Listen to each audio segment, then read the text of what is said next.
Hello friends, ఈ విధంగా getup ready చేశాక స్కూల్కి తీసుకెళ్ళాము. స్కూల్కి వెళ్ళడం లేట్ అవుతుందని వాళ్ళ డాడీ పునీత్ని దించకుండా స్పీడ్ వాక్తో కరెక్ట్ టైంకి రీచ్ అయ్యే విధంగా తీసుకెళ్లారు. సో ఎందుకంటే స్కూల్లో డిఫరెంట్ క్లాసెస్కి డిఫరెంట్ యాక్టివిటీస్ కండక్ట్ చేశారు. సో పునీత్ వాళ్ళ క్లాస్కి పరేడ్ కండక్ట్ చేశారు, అంటే పరేడ్ ఆఫ్ ఫ్రీడమ్ ఫైటర్స్. పరేడ్లో ఏ స్టేట్ పిల్లలు ఆ స్టేట్కి సంబంధించిన ఫ్రీడమ్ ఫైటర్స్ కాస్ట్యూమ్స్ని వేసుకొచ్చారు. అసలు చూడడానికైతే రెండు కళ్ళు సరిపోవు, అంత చక్కగా ఉన్నారు. సో పునీత్ ఇలా క్లాస్లోకి వచ్చిన తర్వాత వాళ్ళు మిస్ రిసీవ్ చేసుకొని లోపలికి తీసుకెళ్లారు.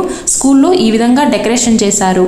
రెస్పెక్టివ్ క్లాసెస్లో డిఫరెంట్ స్టేట్స్ని రిప్రజెంట్ చేస్తూ పరేడ్, డాన్సెస్, స్పీచ్ని కండక్ట్ చేశారు.